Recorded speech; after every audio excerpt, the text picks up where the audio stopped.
Boxing Ego here. If you like this video, make sure you hit the like button and also subscribe to the channel and hit the bell icon on the top of your screen to get notified when the latest new content drops. 1. What up, Fight World? It's your boy Ego and I'm back with some more boxing. Today is Monday, which means Boxing Ego Monday Mail Day. Let's get it. Put a thumb up next to the questions I'll be answering. I know, just because I have a lot of stuff that I'm working on right now, this one probably won't be as long as some of the other Monday Mail Days, because just working on a lot. Without further ado, let's go. Probably won't be able to spend as much detailed time on each question. Let's get it. First question is from Berto is a Legend. If Lomachenko loses to Rigondeaux, do you see HBO dropping him from their top pound for pound list like they did with Chocolatito? Also, do you think Errol Spence versus ERISLANDY LARA would be a good fight? Love your content, Ego. Keep up the great work. First part of your question, if he loses, depending on how he loses, like if it's controversial or if it's a clean loss. If it's a clean loss, they should drop him. I don't think he should be as high up as they have him anyway. They have him at number 1. That's clearly not the case. Like Roy Jones said when I interviewed him, is how can you trump a guy like Andre Ward when he beat everybody? Everybody, he made the adjustments to beat everyone. Even Kovalev, the guy that gave him a super tough first fight. I was at both of them. And the second one, he smoothed that out and stopped him. And I'm not going to let people discredit. I mean, you could do whatever you want, but at least on my channel, I'm not going to put out the message of that they're trying to put out other people to discredit Ward. He's not the referee. The referee made a judgment call, Tony Weeks, and it's because Kovalev looked defenseless at that moment, wasn't throwing back. If Kovalev doesn't know how to survive and do like Floyd Mayweather did versus Shane Mosley, badly hurt, and that was when Shane Mosley had spark in his punches because it was the second round. Floyd knows how to survive. He's been in those training camps or tough situations where he's probably had to bite down versus Zab Judah or whoever fight, and he clinched the hell out of Floyd. So if Kovalev don't know how to survive as an amateur, it's not like he just came into the pros and learned on the job like a Peter Quillen. He had an amateur career, a good one, and he had a pro career, and he was a champion. So you got to know how to do those moments. So you can't trump a person like Ward based on fake controversy that people are trying to sell. So Lomachenko, I don't think he's number 1 pound for pound, but obviously if he loses to Rigondeaux, that's going to be it. Like Roy Jones said in that interview, you guys got to go back and watch it. That fight will tell me something. Whoever wins, if it's Lomachenko or if it's Rigondeaux, that fight tells us something. Errol Spence versus ERISLANDY LARA definitely would be a good fight. It might not be as action-packed as you would think, because one, you have 2 southpaws instead of a southpaw and like an orthodox. And although Errol Spence is aggressive, that might create issues that they're both lefties. And Errol Spence would, I would imagine, be kind of cautious because Lara has a very good straight left. So he would be trying to come in and block his way in and try to get in on the inside. I don't know who would be physically bigger. Lara looks pretty big at 54. So I think boxing purists would enjoy that fight more than the actual one thing. And I really like ERISLANDY LARA, but one thing I've noticed in some of his recent fights, even the Canelo fight, I was at his fight, I covered the Fighters Media, the Vasyl Lomachenko rematch. Even in that fight, I thought he won, but there's opportunities where he could do a lot more. I know he could stop some of these guys or create more knockdowns if he pushed on the gas. So with his style, out of all the Cubans like Luis King Kong Ortiz, Rigondeaux, and Gamboa, of course, all those guys, they go after it a little bit more. Like, you know what I'm saying? He becomes kind of complacent, and that's not based on comparing his style to anyone else. I'm comparing his style to his style. I know he can, you know what I mean? Look at the Angulo fight. Like he throws punches because Angulo pressed the action and he had to. Otherwise, Angulo was going to try to get to him. You know what I mean? So for whatever reason, he just kind of gets lackadaisical. Watch his fight with Delvin Rodriguez. That guy, he clearly could have stopped him had he put something, you know what I mean, just stood his ground in a couple spots. And you have been beating him up so much, you probably didn't have to worry about him knocking you out or knocking you down. You know what I mean? So that's just my thoughts on it. It would be cool for a boxing purist, but I don't know how entertaining it would be, because Lara, he can be very economical. But that's just my opinion. I wouldn't mind seeing it. Next question, NBT Boxing. Ego, do you think Thurman and Spence will duck Jeff Horn after he stretches Pacquiao out next week, or will they stay consistent about wanting to unify? Wow. I don't think anyone's ducking Jeff Horn, and we have to see if he stretches Pacquiao. That's big words. Next question, Steve Alvarez. Ego, first off, keep up the good work. Thank you. Them live interviews with TK are fire. Thank you. Questions. Where does a win over Triple G put Canelo on your pound for pound list? I personally place him second behind Ward if he beats Triple G. Why doesn't Ward get his just due? I mean, from the boxing outlets, media, reporters. I get casuals always hate, just like they did Mayweather, but he got credit from the boxing world and was he actually didn't, in my opinion. I disagree with that. As rated #1 pound for pound. It's like boxing trying to ignore that Ward is great. He'd be better off riding with PBC. Thanks in advance. Now, Canelo, I don't know. I don't really do the pound for pound list. I definitely think he should be top 5 if he beats Golovkin.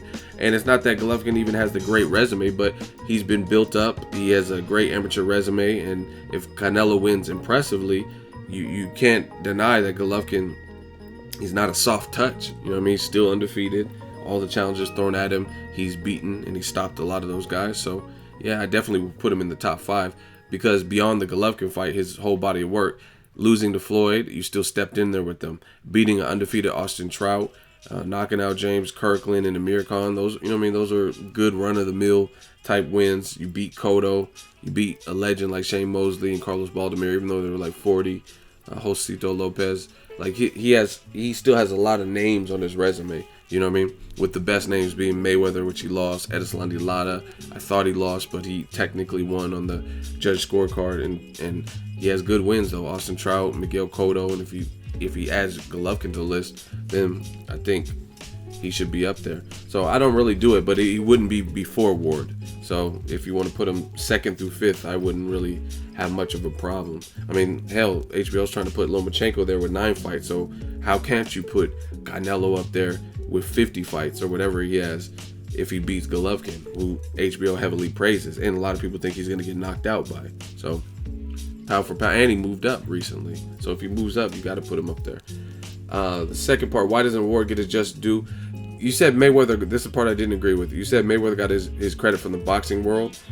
I think by force, like I think there's a lot, ESPN, they're just, you would look uber biased and you would look stupid if you put anyone above Floyd Mayweather after 19 years of dominance and all the names he had on his resume. So I think it was by choice, but they would always talk about bad things. You know what I mean? What Floyd did wrong, or why is he fighting Berto? But they don't put that type of pressure to Pacquiao, Jeff Horn, Cotto Pacquiao, or whoever else. When Lomachenko was fighting on Pacquiao undercards against guys I never even heard of. You know what I'm saying? So I don't think Floyd really got his just due credit. He just left people with so little. Like, what can you say when he's beating Canelo? Canelo's 13 years younger. He's stronger. He's bigger. Even at a catchweight, it was undefeated at the time. So he leaves nothing to the imagination. Ward moved up, and Sullivan Barrera was a good win to me. But also the fact that like he fought Kovalev, that shows you he's really about this life. But it was a tough fight, so you know what I mean, people don't want to give him credit for it. He lost, and they want to make everything sound controversial. But I mean, at the end of the day, I've noticed with a lot of quote unquote boxing fans, a lot of them don't even know why they dislike certain people. Like I talk to people all the time, and I just probe because I ask, I want to hear what you have to say. Like, why do you hate Floyd Mayweather? He's arrogant, trash talk. Just cliche stuff, like casual shit. That's what everybody says. Oh, he's arrogant, but Conor McGregor acts the same way. You know what I mean? And he's done less in his sport, right? Yeah, I mean, he's done numbers and he's done good things for himself, made a living for his family. But I mean, he does the same demeanor. He took a chapter out of Floyd's playbook. So a lot of people are fake. So that's why they don't give the credit, because they want someone to beat Ward. And Ward has a lot of ties to fighters that they may like he beat Carl Froch, he beat Kovalev and then stopped Kovalev, then he beat Sullivan Barrera, he beat Chad Dawson, and just a ton of Kessler. So that's what happens when you're a great fighter. You probably beat someone that they liked and now they're mad at you for it or whatever. Or even him versus Golovkin. Everybody knows Golovkin's team and Golovkin ducked a Ward fight because it could have been made, and some people try to make excuses like, oh, but Ward's at 160. How could you duck someone not in your division? Simple. By your team opening their mouth and saying you can beat anyone from 154 to 175. And then when someone calls you out and you say people are ducking you at your own weight, why not fight the guy who's calling you out just to weight higher when you said, you and your team said you could do it? Simple. So that's just my thoughts. Next question, Antonio Montero. Do you think Lomachenko will ever fight Rigo? And what's next after the winner, Broner Garcia? I don't know. That's up to Lomachenko's team. Rigondeaux's putting the pressure in. He keeps commenting and posting and saying he wants to fight. So he said he'll go up to 130 now. There's really no excuse not to fight. So this next negotiation, if they really happen in detail, this should tell us a lot about if they really want to fight. I mean, I hope. I mean, I don't try to look at boxing from a glasses half empty type perspective. So we'll just wait and see. But I mean, it's a dangerous fight for Lomachenko because these are arguably the best amateurs who are currently fighting, and no one's going to want to lose that. So even if Lomachenko wants it, will Bob Arum want it when Bob Arum already had one of his cash cows get his whole career? Nonito Donaire has never, in my opinion, never, and he's from the Bay Area like me, so I like Donaire. I'm a longtime fan, but in my honest opinion, he's never been the same since Rigondeaux. Look at it. He fought that African guy, Siempewe Vicheca, and then he was like trying to call timeouts when we had an eye injury. Then Nicholas Walters knocked him out. He just had a tough fight with that Cesar Juarez guy. He lost to Magdalena. He's never really recovered from the Rigondeaux. To me, I ain't seen it. Even the Victor Chinin rematch. This is a guy you knocked out brutally, and Donaire struggled with him in the rematch until he did get the knockout, like maybe in the 7th round or something. But he was struggling. He was losing to Victor Chinin, who later went on to get knocked out by Walters and everybody else. So that's just my thoughts. Next for Garcia Broner, I don't know. I'd like to see a Terence Crawford or any other top. Denny Garcia would be good. Garcia versus Garcia. If he wins, Mikey Garcia, Denny Garcia. Broner versus Garcia. They're friends, but he said he would fight him. So that's what I would like, Crawford or Denny Garcia. Next question, round 105. Hey, Ego, back at it again. Keep up the good work. Thank you. I got 2 questions. One, according to the rumor mill, if Cotto beats KAMEGAI and wins the vacant WBO belt, there's talks that he'll face Marquez. Do you think it will be for the WBO strap? And who do you pick to win that fight and why? 2, one of the heavyweight matches I've wanted to see is King Kong versus Tyson Fury. Do you think that match will happen in the near future? And who do you pick to win the fight? Good questions, very good questions. And I like questions like this because there's not necessarily, sometimes when I'm hitting the thumb up, the questions are similar. People are talking about the same thing, but you actually mixed it up. So I like that. Cotto Marquez, I don't think it'll be for the WBO belt because that WBO vacant belt is Canelo's old belt. When Canelo beat Liam Smith, then he moved up, so he no longer had the belt.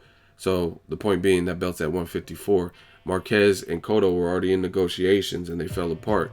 And I don't think money was the big issue. I think it was they couldn't agree on the other terms, like the weight. Marquez was like, I'm not going to 150. He could fight me at like 147, 148 or whatever. So if he didn't want to give up that much position, I don't see why he would want to come up to 54 to fight Cotto. Then he would really, I think that would definitely hurt his chances. You know what I mean? Cotto gave Floyd a tough fight a couple years ago at 54. So he would definitely give. Marquez is just, he's small. And I don't think 54 is, I don't think he's ever fought at 54, has he? You know what I mean? So that would be all bad. But if they fought at like 147 or closer to that, it's a pick 'em fight. You know what I mean? Cotto, both of them. Marquez, I don't even know who he fought last. Marquez versus Mike Alvarado, maybe. You know what I mean? So I would probably lean towards Cotto. Even though he hasn't been active, he hasn't fought since Canelo. That was 2 years ago. But Marquez ain't fought since before that. And he's coming off of an injury. Cotto has a size advantage. They're both good boxers. I would just give the advantage to Cotto. I think he's a little bit bigger and maybe a slight bit more active. And to my knowledge, he's not coming off any major injuries like a knee. And you would need your mobility around Cotto if you're smaller than him. I mean, good legs wouldn't hurt. So I would lean towards Cotto even at 47. Unless he's tapped and struggles to make that weight or something, then who knows. But I'll give a slight edge to Cotto. Tyson Fury, King Kong, good fight. I don't see it happening. Tyson Fury, he's still pretty big. I've seen his recent videos on his Instagram. I don't know, he like took a break for like 2 or 3 weeks where he wasn't really posting much, and he doesn't even look like, it looked like he was losing weight when he was posting routinely, and then it looks like he gained weight since he lost weight. I don't know if you guys follow what I'm saying. I seen him, and he was like showing that him and Billy Joe Saunders were going running, and it looked like his face started slimming down just a little bit. He still looked big, but he looked like he was coming down. But then he took that break, and now he looks big like when he first started. So I really don't know when he's coming back. They're talking about putting him on Joseph Parker Huey Fury card, but that's this year. That's September or whatever it is. He just looks too big. I don't know what he's gonna do to get that weight off him. And Ortiz he's like the dark horse of the division in the sense that he's a dangerous fight for anybody, any top level guy, but his name ain't ringing bells and you're not gonna get the massive payday. So if Anthony Joshua said, when you come back to the sport, I'll fight you when you get your stuff together. Why? Like, I mean, I don't even do that. Oh, boxing is a business to the degree of some people, but it is a business. I mean, I just want to see good fights, but you got to be realistic. You have to look at the business sense in certain regards. And like I said, you got a champion with 2 belts, and he's a domestic fight, both from England. One's a gypsy, one's supposed to be the clean cut dude. Anthony Joshua, he just sold out Wembley with Klitschko. Why would you fight King Kong Ortiz if you can come back to a fight like that? Tyson Fury already said, I don't need no tune-ups. So, and Joshua said he wants to fight Tyson Fury, vice versa. So, from a business sense, that don't make sense to anyone. Why not fight? They both have punching power. You know what I mean? Why not fight the bigger name with 2 belts that you used to have, as opposed to Ortiz, who doesn't have a belt and is still dangerous? So, I don't think it'll happen, or at least until something changes. Next question, Brian Olia. Ego, what kinds of doors might open for Mikey if he is able to beat Broner? Like always, thank you for your grind. I appreciate it. Appreciate the question. I mean, all the doors are open to me. Mikey Garcia is already a terrific fighter. You beat a name like Broner, you'll be the first person to have beaten Broner who hasn't fought at weights higher than Broner. You know what I mean? Like the Paulie Malignaggi, he was a champion, so he had fights at 47. You look at when Broner fought Maidana, he had more experience at 47. Sean Porter in the amateurs fought at like 165. So all these guys were bigger. So Mikey will be, if he beats Broner, he'll be the first guy who came up in weight to beat Broner. So the sky would be the limit. There's a lot of doors that would open up that would make him undeniable talent. Like, I mean, I already think he's a talent, but once you get that name, to me, Broner's the best name on his resume if he beats him. So, and Broner has the showmanship stuff down. So it'll be a world star type of deal, especially if you knock him out or something crazy. You know what I mean? People will know about it.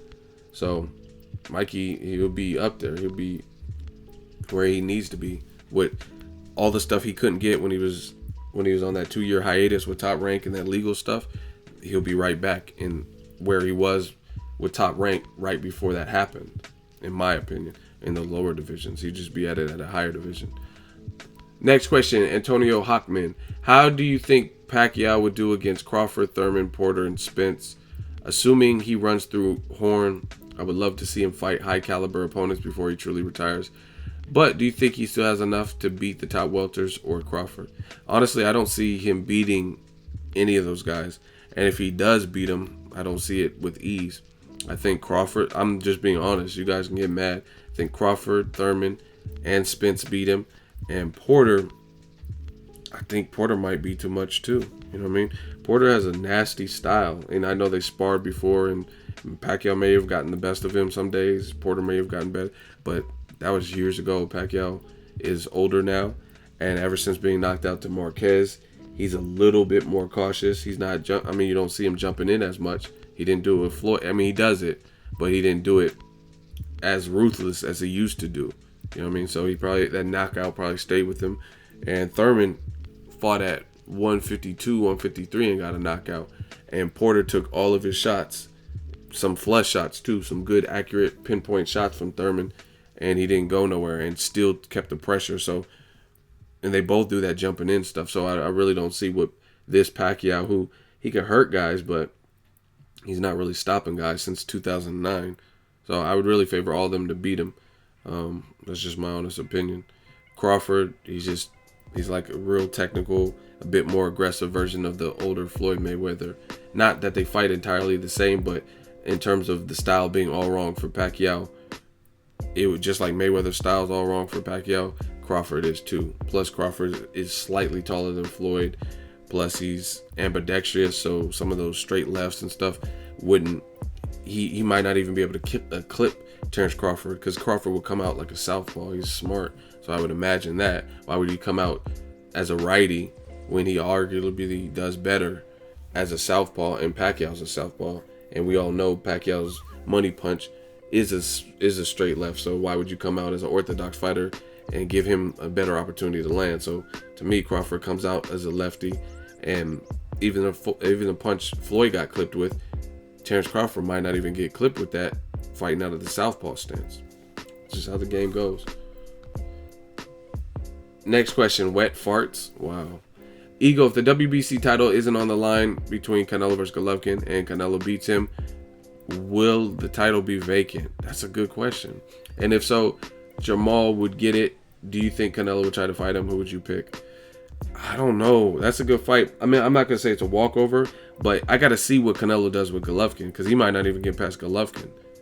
But if he does get past Golovkin, then I think he's a tough fight. But JERMALL Charlo is a different puzzle. He's much taller than Canelo. I'm pretty sure he's taller than Golovkin. He's athletic. He has uppercuts, a great jab. So I would probably pick JERMALL, especially to beat Canelo, to be honest. But I mean, who knows? Canelo having less of a weight cut. What if he goes in there and destroys Golovkin? He might be the man to beat. You know what I'm saying? So we just have to wait and see. I don't know what happens at the WBC title. I mean, it might go vacant if a guy refuses to accept it. They're not going to let their title be held up, and a guy won't collect it. Just like I assume if you don't pay your sanctioning fees for holding the belt, then they would strip you of it. So I don't know. I think it'd be a situation like that. Next question, Jakir Ahmed. Thoughts on Easter Jr. versus Denis Shafikov? It's a good fight. It's this Friday on Bounce, PBC. PBC is just keeping it rolling with different level of fights. You got the big fights like the Broner Garcia, and then you also have fights like this, which should be good. I'm anxious. I also want to see the card because I want to see how Julian J. Rock Williams, I think he's fighting an undefeated guy, Joshua. And I want to see how he looks coming off the JERMALL Charlo knockout. First pro loss, how's he look? And then Easter's always fun to watch. It's a hometown fight. Denis Shafikov beat an About Billions fighter, the label or the roster he's on. He beat Jamel Herring. So I want to see if Big Bro or Lil Bro, whatever age group they are, if he can beat Shafikov with ease. Shafikov has experience too, fought Rancis Bartholomew and Richard Comey. So he's pretty tough. So I want to see how if Easter can handle it and how he handles it. Next question, Michael Perez. What's up, Ego? Huge fan, bro. Thank you. How do you see it if it happens, a rematch between Cotto and Pacquiao now? And what do you think about Puerto Rican fighters being they are listed as number 3 most world champions? I mean, I don't know. I mean, I don't have no problem. I like Puerto Rican fighters. There's been historically some great. Felix Tito Trinidad, Monzon, Wilfredo. I mean, there's a lot of great talent from Puerto Rico. So, I mean, I think for the size of the place, they have a lot of top talents. I would like to see Felix Verdejo do a little bit more though, for as far as he was being touted as like the next Cotto, next Tito, but I understand the motorcycle accident set him back. But even before that, his career was kind of up and down. He fought a hairdresser. So I want to see him more active, fight the Terry Flanagans or whoever, just fight a little bit better competition, get a belt or try to get a belt, and then start mixing them up with the other champions. Cotto versus Pacquiao, that's tough talent. They fought at a catchweight 144 or whatever it was. Neither one of them are fighting top level guys in their next fights, KAMEGAI and Jeff Horn. So it's tough to see where either guy is. And I mean, to be honest, I would probably lean towards Pacquiao, but it's tough telling because Cotto has some pop and Bradley hurt Pacquiao in the third fight. So I don't know. I really don't know. It's a pick'em fight for sure. And if they don't fight at a catchweight, but I mean, realistically, I'm not even gonna spend too much time talking about because I don't think it would happen. They're both with Freddie Roach, so they're friends too since that time. So it probably won't even happen. They're in the same stable.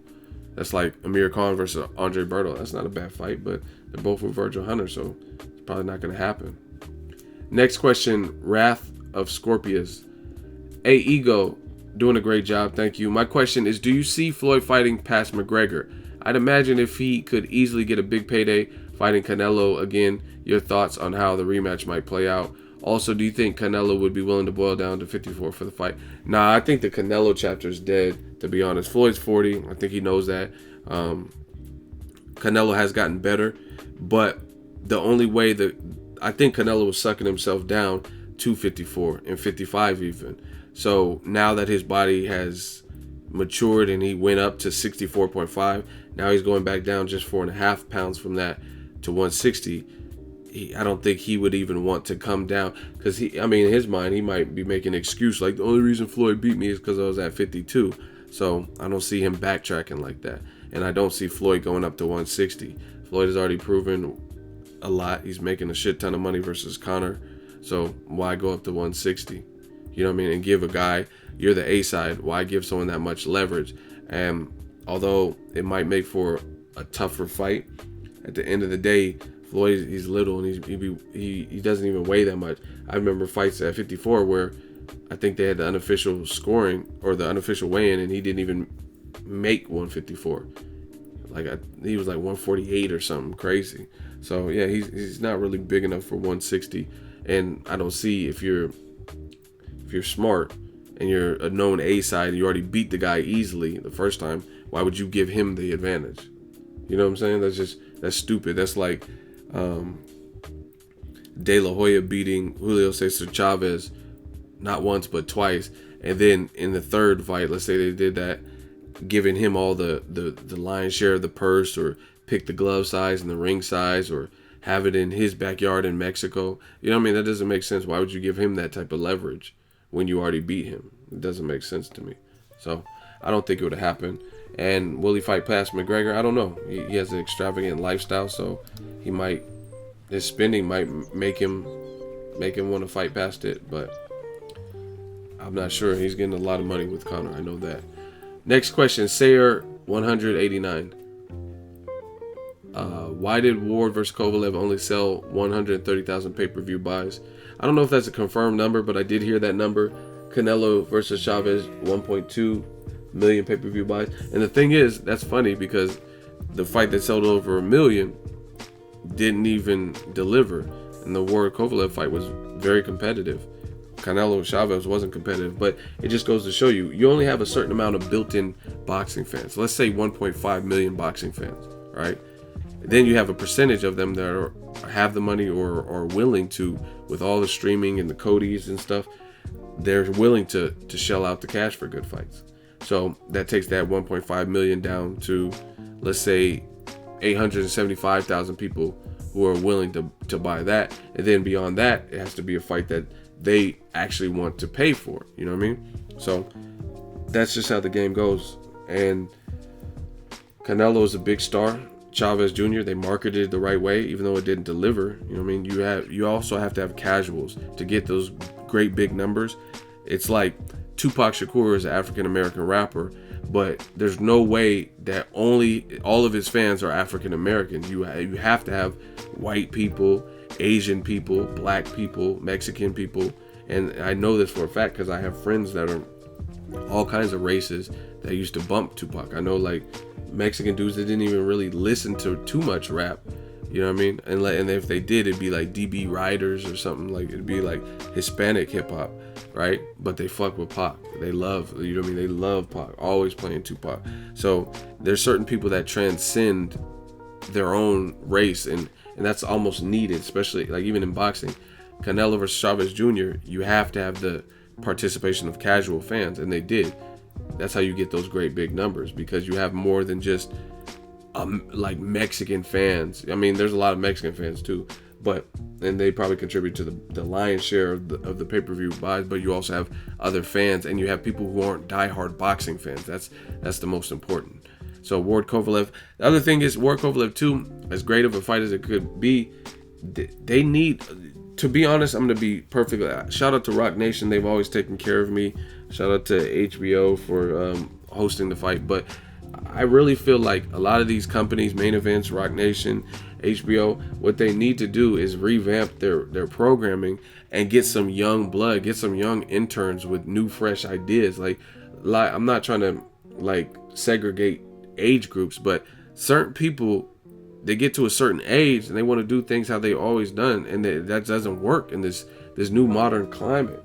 You know what I mean? Certain things that were popping, like let's say you promoted Oliver McCall versus Lennox Lewis, and whenever that happened, let's say 93, I don't know the year off the top of my head, but let's say 93, how you promoted that fight could be totally different than 2017 promoting a fight. You know what I'm saying? Because there's different things. You couldn't really, if it was a pay-per-view, you couldn't really stream Mike Tyson versus Lennox Lewis or whatever. So you have to do different things. You have to take different chances. You have to use social media, Snapchat, and reach the people. And I think some of these companies have these old ass people in position, and they don't really know what's hip. They hear about what's hip way after everybody else. It's already ran its course, and everybody else is maybe on to the next fad, but they're just now hearing about it. Like, for example, music's the same way. I remember when Cisco's album came out, everybody was talking about it. You know what I mean? People at school would be like, oh, da-da-da, thong song. You know what I mean? And it was popular. But then it got played out so much that the people who originally liked the thong song and were the ones that are like pushing it and promoting it and getting it the most spins, it was played out to them. And to a new like fan base, they're just now getting into it because it got that big. You guys get what I'm saying? You know what I mean? But that's how boxing is. And that's what I think they need to do. They need to revamp some of their programming. Get young, fresh people who are like actually, a lot of these companies, they don't know what's going on in boxing. That's why if you look at YouTube, there's a lot of people on boxing YouTube, and people turn to them for boxing. Like, oh yeah, let me see what this person said. I want to hear their post fight. They're not really checking for like some people who may have been reporting boxing for 15, 20 years. They went to see all the fights. They went to see Hector Camacho fights and stuff like that, but they're not what's popping now. You know what I mean? They couldn't keep up with the times. There's a lot of people like that. And then you go to YouTube and then there's like a fresh channel and you like how they get down, you like their breakdowns, and you rock with it. So that's my opinion on Ward Kovalev. I think there's certain things they could have done to market it a bit better. You know what I mean? They started off good with the press tour, but then it kind of died down, and there wasn't much in between until the media day, the media week. You know what I mean? They did the HBO specials, but they did that close to when the fight was actually happening. They should have done some more stuff throughout. You know what I mean? And I got ideas, but those ideas are gonna cost money. Hint, hint. And I got 2 more questions. Anthony Heredia. Hey, Ego, keep it up with the real shit. Thank you. 3 questions, excuse me. 1, do you think Rigondeaux has a weak chin? Although he's never hit, the time he has been hit, he has gone down, I guess. But his fight against Japanese fighter, he looked really hurt. 2, Jacobs versus Charlo, thoughts on that possible fight. 3, what do you think about a fight between Ward and Vodstick, being that he stopped Chilemba when Kovalev couldn't? I'll start. Quentin Tarantino go from the 3rd question up. Ward versus Vodstick, it should be a good fight, but I really don't see Vodstick. He fought Chilemba after Kovalev, and he fought Unisco Gonzalez, and he looked good in those fights and stopped him. But I also seen him in Denver. I think it was the Brandon Rios versus Mike Alvarado 3 card, and he didn't look that great. So he's still a developing fighter. Ward, it doesn't make sense to me to fight him. Like, I think Ward, if he's going to stay at light heavyweight, why not fight someone who has a little bit more notoriety? You'll probably get a bigger paycheck. Adonis Stevenson, who also has power, or even the Joe Smith Sullivan Barrera winner. He already beat Sullivan Barrera, but if Sullivan Barrera beats Joe Smith Jr., then he's the man. You know what I mean? So that would be a hell of a bounce back win, because that would have been since the Ward loss. That would have been Shabransky, who was undefeated, and Joe Smith Jr., who has momentum. Same thing, vice versa. Joe Smith beat Andres Fanfare, stopped him in 1 round, and then he fought and beat Bernard Hopkins and knocked him out of the fucking galaxy. So for me, those fights make more sense than Vodstick. Vodstick is like, I don't see, like Joe Smith Jr., you could say Bernard was old, but he still has Bernard Hopkins. He's the only one to stop him. And then the two are going to meet, Sullivan Barrera and Joe Smith Jr. So it's kind of like both of their resumes and what they bring to the table. You know what I mean? Sullivan Barrera fought Ward even though he lost. He beat Shabransky. Joe Smith Jr. knocked Bernard Hopkins out of the ring and beat Andres Fanfare. So it's like you're combining those two fighters to see who's the best, combining their resumes. So that's more of a shoe-in. And it fit or Adonis Stevenson to me. But Beterbiev and Vodstick, why don't they fight each other? You know what I mean? That's how you have to climb up. And to me, that's just what makes sense. Number 2, Jacobs versus Charlo. That's a great fight. Thoughts on it? It's a great fight. I would love to see it. Hopefully they can make it happen. But that's a good fight. Athletic guys. Jacobs showed you he can move. He can box. He has power. He can stand his ground. And Charlo showed you much of those same things, but in a lighter division, 154. But it looks like he has the frame, and it looks like his power would carry up. So that's a hell of a mega fight. You know what I mean? To be honest, I wouldn't mind like a little Super 6, a little baby tournament or whatever. You have Canelo there, Golovkin there. You have David Lemieux, Jacobs, Charlo. Any way you can mix those, if they haven't already fought, like Golovkin already fought David Lemieux, but Canelo versus David Lemieux, or Jacobs versus Charlo, or Charlo versus Canelo. Any of those matches that haven't already fought, those are all great fights at middleweight for me. And then you have Billy Joe Saunders there, so round robin all those dudes. First part of your question, do you think Rigondeaux has a weak chin? You know, I've always thought he had a suspect chin. That's why you go back, the videos are still up. I don't delete this stuff.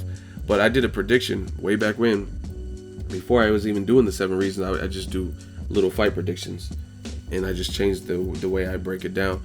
But I did one for that, and I picked Nonito Donaire. I thought he was too big, too fast, and strong for Rigondeaux, who's been hurt. He got the Matakin dude knocked him down and hurt him. So I was just like, at that time especially, I was like, nah, Donaire's gonna be too strong, too big. But the thing is, you have to be able to hit him, and Rigondeaux shows heart. Even the Magasa, he probably was hurt. He got dropped twice in that fight, but he got back up, and he made Magasa look like a mutant from X-Men. So I mean, I'm not really, there's a lot of people who have suspect chins, but the thing is, you have to, like Anthony Joshua, I don't know if his chin is great. I wouldn't say he has a Holyfield chin, but guess what? You got to walk through fucking fire and all that punching power to even get to it. Same thing with Wilder, all these guys. You know what I mean? Wilder, he's been hurt. He got buckled by Eric Molina, but guess what? He's 6'7". You have to deal with that right hand to get to it. So there's a lot of guys who, he might not have the best chin. It's not all about having the best chin, because there's a lot of guys who have great chins but can't scrap.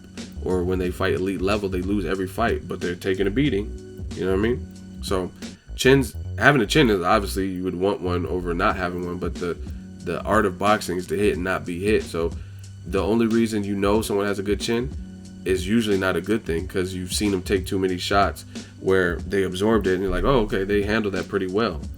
But over time, that can catch up with you. You know what I mean? Just taking flush shots and eating them.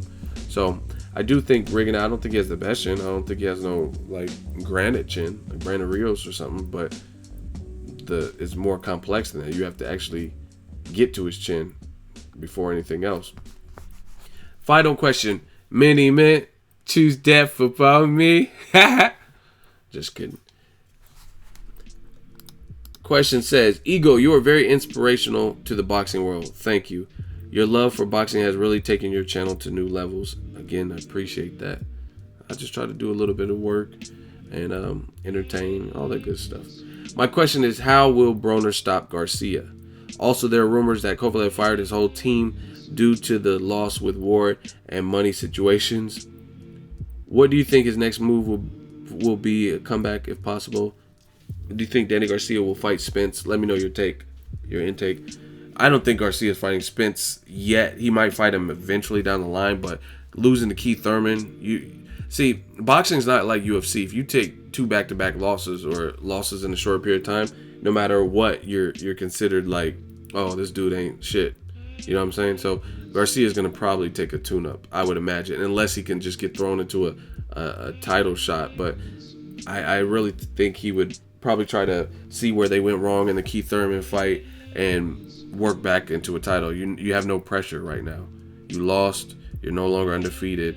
And you're ranked, but you're not necessarily even ranked number one. WBC has Sean Porter ranked above Danny Garcia. So might as well just take your time at this point, because like I said, boxing is unforgiving. You take too many losses, people are like, you're done for, right? Look at Mike Alvarado. It's not that long ago he was considered to be one of the top players at 140, but then he lost to Rios, and then he lost to Ruslan, and then people are like, oh, he's done for. You know what I'm saying? So I think Danny Garcia should take his time. I don't see Spence being next. I mean, if they happen, if that's what he wants, then cool, but Spence will probably be the favorite. And if he loses, that was not going to be a good look. So even though Spence has a belt, I think Garcia will work his way back to a title shot.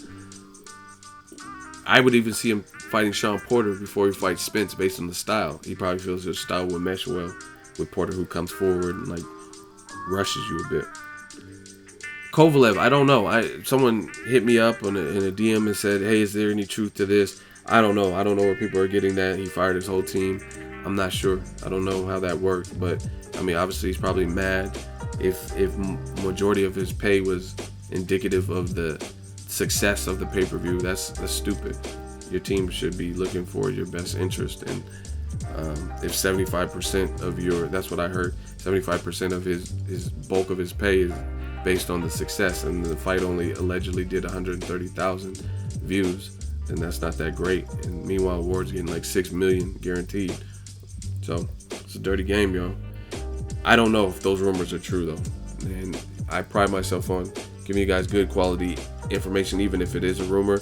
And me personally, I haven't dug around to even know if that's true, so I can't really speak on it. But if it is, I mean, you can come back, just get another team.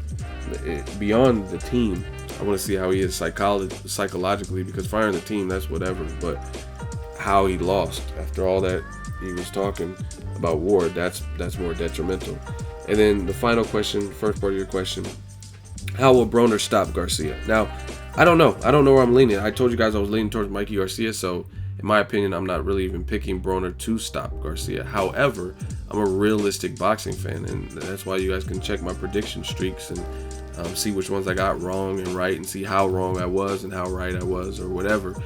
And I'm telling you, Broner, I wouldn't be surprised either. I wouldn't be surprised with either guy winning. But again, for the sake of predictions, you got to throw something out there if you're gonna do it. You know what I mean? You can't hedge your bet and be like, oh, both. So I don't know. I was kind of leaning towards Garcia, but I mean, Broner's not out of the question. I think I told you guys time and time again, the odds are very disrespectful. They're acting like he's like Khabib Alekverdiev or somebody. You know what I'm saying? Like 5-1. Like I don't see that. So shout out to whoever wins that fight. Broner Garcia, may the best man win. I'll try to be back next week with just a more fuller Monday mail day. I got a lot going on. So thank you guys for the donations. Thank you guys for the likes, the comments, the questions. We working hard, man. 2017, a lot of action. Make sure you share the video, like the video as always. Hate, comment, and subscribe. Till next video is Ego signing off.